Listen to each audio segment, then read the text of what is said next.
Good morning, good afternoon, good evening, folks. Michael Zuber, one rental at a time, back with the one and only and amazing Mr. Greg Dickerson. How you doing, sir? Doing great, Michael. Good to see you. Oh, thank you for being here. Thank you for being a part of this. As one of my experts every week, you're the one that I don't know how I want to say plays, invests, leverages, the opportunity to make some money in crypto over the years. Obviously, we've had an interesting week. We were already in crypto winter. Now we have this bad actor at FTX. And I was just curious, when you look at kind of the smoking rubble of the crypto space now, did you see this as a good thing, right? A cleansing? Do you see it as the end of the space? Do you see opportunity coming? There's just so many questions I have. I'll just sit back and let you go. Yeah. So it's never good when people lose their money. So, in terms of that, there's a lot of people that have lost a lot of money, and it's gone back in this bear cycle. As Warren Buffett says, when the tide goes out, you see who's swimming naked. So there's a ton of leverage in crypto. Michael Burry put out something last year, I think it was, or maybe it was earlier this year, that he said, if you don't understand the leverage in crypto, you don't understand crypto. We're starting to see now with like 3AC, Celsius, FTX. I mean, it's just one after another. What we're finding out is that they're doing a number of things. They're taking customer deposits and leveraging that.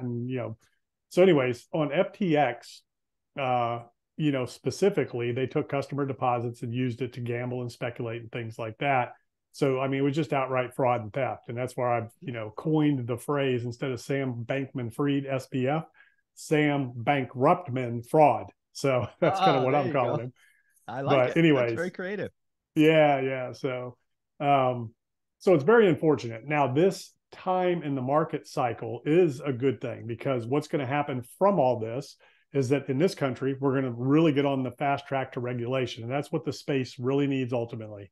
You need regulation. The problem is the government can't decide on who's going to regulate it, CFTC or the SEC. And then they have to determine, what's a security, what's a commodity, where Right. Bitcoin could be Bitcoin's property, could be considered a commodity, where some of the tokens are like securities. You're issuing, it's almost like issuing stock. Right. The other problem with the space is that a lot of stuff's created out of thin air that has no backing. That's just, I mean, there's a lot of scams or just outright scams. They do rug pulls. They create these things, they throw them out there. But, FTX as a technology was a legitimate exchange, just like a stock exchange, for people to understand know what that was and what it is. There's exchanges like Coinbase, Binance, FTX, and that's where you go to buy and sell cryptos. So you deposit your money with them, or you can buy stable coins like Tether or USDC, and you deposit it with them, and you use that to buy and sell cryptocurrencies. And you can leave those on the exchange, or you can move them off into a cold wallet or cold storage or whatever you want to do once you have access to those. But the problem is, these exchanges, other than Coinbase, are operating out of the United States. They're not providing any, legitimate audited financial statements. They're, telling you what their assets are, but they don't tell you what their liabilities are. And as we found out with FTX, it was upside down. Mm-hmm. So it's the wild, wild west. I mean, it's the riskiest of risk assets that you could possibly invest in.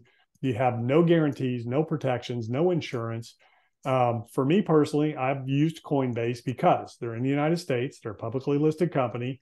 They are scrutinized and somewhat regulated by the SEC, but it doesn't mean that there's not things going on behind the scenes that we don't know about. It doesn't mean, and they sent an email out, a few months ago when stuff was going down, that if they end up going bankrupt or become insolvent, which they're not right now, and there's no indication that they will, but if they did, that your assets that they are holding custody of could become property of the bankruptcy.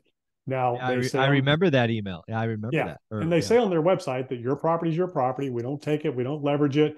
Here's a key phrase: we don't lend it out without your permission. So they're still doing it with permission, which is rehypothecating. And that's not a good thing, because who knows what they're rehypothecating it into? What are they lending it into? So, and then you have the ones that are outside of the United States. Binance is the largest. A lot of people trust Binance.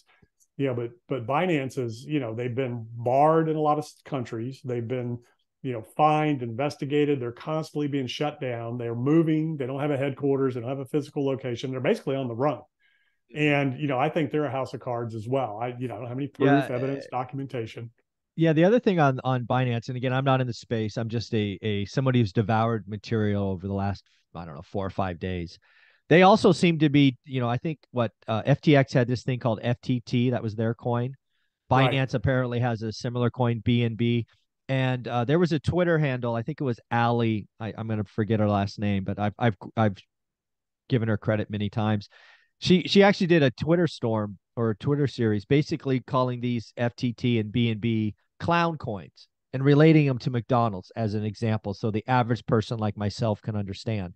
McDonald's creates these clown bucks and starts giving them to their vendors and employees, and then takes it on their balance sheet because they can show that they're partners about these clown bucks for X dollars.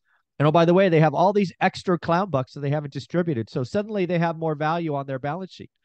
Then they use these clown bucks as collateral for dollars that they then go out and do other things with and leverage up. And then Starbucks over time collects a bunch of clown bucks and they take them back to McDonald's and they can't get their money back. And then suddenly you have a crash. These are fake. There's no utility. These are just totally they're just clown bucks. It's crazy. Well, and they're printing them, selling them, and then they take the money and do whatever they want. So yeah, that's kind of what happened with FTX and the FTT. That wasn't the whole thing. The big thing was he was taking customer Yeah. deposits and doing bad things with it. So he is most likely probably should end up in jail. The problem is with these other exchanges, they don't operate in the US. So even if we have regulation, we can't regulate them. They're not in the country. We can ban them, we can bar them, but then people use, what are these IP things where you can hide your IP address and Yeah. Yeah. Yeah. and a lot of these crypto YouTubers will tell people, hey, go get these devices so you can use these exchanges that are barred in the United States, which Binance is one of them. There's Binance Wow. US, but that's different than Binance. And Wow. you can't trade on those exchanges. So, you'll see that.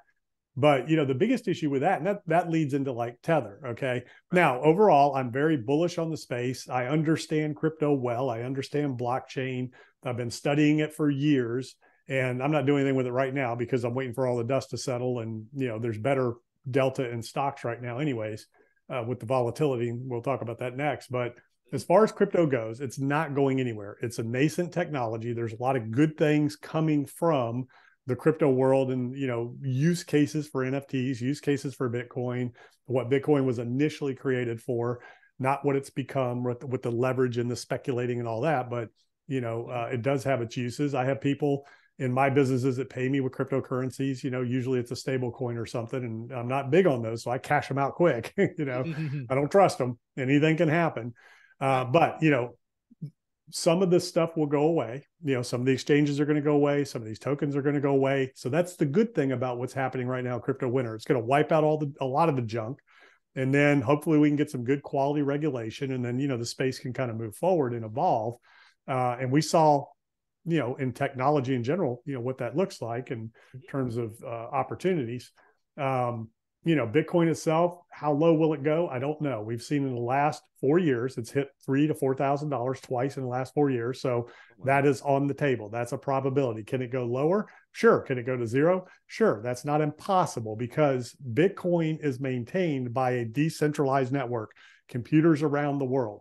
Miners are in trouble right now because it's costing them more to pay the electric bill than they can sell Yeah. the Bitcoin. So Yeah. if it gets to the point to where nobody can afford to keep computers on to maintain the network, well, the network goes down. Now, Yeah. that's a big if, and that's a big systemic situation if that were to ever happen, but it is a possibility. It could also suffer an attack as the network gets weaker and the value comes down. Somebody can come in with a 51% attack and, kind of take the network over and create some, issues there and rehypothecate stuff like that. That's a little over my pay grade, that kind of stuff. That's more technical, but the system can be attacked by somebody taking over and controlling more than 51% of it. So there's risk there, but is that likely? Probably not. Is it probable? Yeah. Yeah. I mean, it can happen. Yeah. What's likely is Bitcoin is going to probably go around $10,000 to $14,000 and kind of hang in that range like we've been hanging up here. I think that's your ultimate potential where a low can be put in. And if we don't have any other systemic cracks or risk, which as it gets lower, a lot more stuff's going to collapse and happen and fall out, more people will get liquidated. It can kind of start carving a bottom out there, depending on what happens in traditional finance and those other things. So right now, I think that's where it's going. I don't think it's gone. I don't think it's over. I don't think it's going to zero or ending. I think it's just going to wash a lot of stuff out. We'll get clarity and regulatory direction, and the space can reset itself and then start over like it does pretty much every 4 years. Yeah, it's one thing to look at. Again, I'm not a crypto bull fan or whatever, but this just feels to me very much like what I personally went through in the dot-com crash, right? We had all of these companies that weren't doing anything but being valued at crazy numbers. Most of them went to zero, but we had a few, Apple or Amazon and others came out of that kind of fire. I suspect, as I sit here as a very, very casual observer, that there will be a few people that survive. They will probably be stronger for it. And more importantly, there will be infrastructure put in place where we don't have, you know, BS coins created to steal money from people. So I think at the end of this, which could be months, quarters, or even years away, depending on how long regulation is, crypto could actually be stronger coming out of this. At least that's how I look at the fire. And again, I don't have I have a horse in the race, but it seems to me that this horrible, horrible situation might actually lead to some good things. Is that a fair thing to say? Yeah, absolutely. It's what I just said, but this is exactly like the dot-com thing. And when you look at a lot of the stocks that made it through, the Amazons and the other stocks that were around back then, Google, here was your peak right here in the dot-com, and then this is where we just went to. Literally, it's a blip in the whole scheme. Right. Now, where we just went to, was a very distorted, unrealistic, Fed liquidity driven top. But take a look at the pre-pandemic highs of 2020. It's still a mega, it's still just a blip in the radar from the tech sector of where things went to. So crypto could look the same. Now, I'm not saying Bitcoin's going to 500,000 or a million or anything like that. I don't believe that right now. I don't believe that. I don't see that as likely or probable. Could it return to all-time highs once everything gets cleaned out and all that? We were there before. It's hit 21,000 in a normal. We were in a QE environment. So that's definitely realistic. That's definitely probable. I don't know how long that'll take. I don't know what can happen. I don't know what will happen or when, but I know what can happen. So all we can look at is where things have gone. But those have been bull market, Fed-driven, QE, zero interest rate environment. And one more thing on Tether. So Tether. So here's the thing for people watching that don't understand: don't trust exchanges. Make sure that you're not investing with more than you're able to lose. That and understand that you're taking that risk. It's all going to go away. So look at it like venture capital. That's how I look at it. You're investing and you're expecting to lose it all, because that's how venture capital works. One or two might play out, but most of them are not. You're just going to lose your money. So you average it out. That's what this space is right now. And with Tether, that's another one. Just like Binance, they're not providing any documentation, legitimate, audited by a legitimate, American auditor, showing their information. They keep saying, we're going to do it, we're going to do it, we're going to do it, and they don't. And this is the same pattern we've seen with all of these other ones when they collapse. Mm-hmm. And, that's a big one where they're just printing tethers. Here's the thing to understand about Tether. How are they making their money? They're issuing a stable coin, dollar for dollar. You put $1 in, you get a stable coin. Mm-hmm. That's expensive to maintain that at $60 billion. You would think. So how are they making any money? They're taking taking your money that you're depositing in exchange for a Tether, and they're investing it. Now, they were investing in risky commercial paper. They're investing, who knows, they're taking it and they're buying tokens and reselling. They're doing the same thing that FTX was doing. They just haven't been caught because, again, they've been traveling all around the world. Now they've settled, I think, in Belgium because, it's the money laundering capitals of the world where these companies are settling. And these areas where they can get away with stuff. So, Tether is a ticking time bomb too. It's just a matter of time before that explodes, if things get low enough and people start redeeming fast enough, because now they say all our money's, or half our money's in treasuries. Well, treasuries, you can't liquidate dollar for dollar if you're on a fire sale. You have to sell them at a discount. Treasuries, you're buying for maturity. You don't get your money back unless you hold them to maturity. Yeah. Exactly. So, those are risk assets, not risk, but they're risky in the event of a bank run. So you really can't trust Tether. You can't trust any of the exchanges, even Coinbase in the United States, regulated public company, all that. I still don't trust them. I don't keep money on there. I'm in and out. I'll do my thing and I'll take it off, because if they go bankrupt, you're locked up. So you got to be very careful, and you have to be very calculating, and you have to make sure that whatever you're putting out there, you're willing and able to lose. Well, this is why I don't really play in this space, but it is fascinating to watch from the sidelines. So you have an amazing YouTube channel where you talk about this stuff. and you've been doing it for a long time, so people can go back and look at all your content. Where would they find that?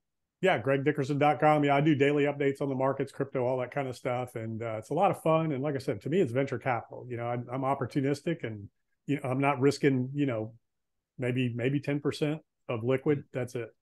Nice. Very cool. Thanks.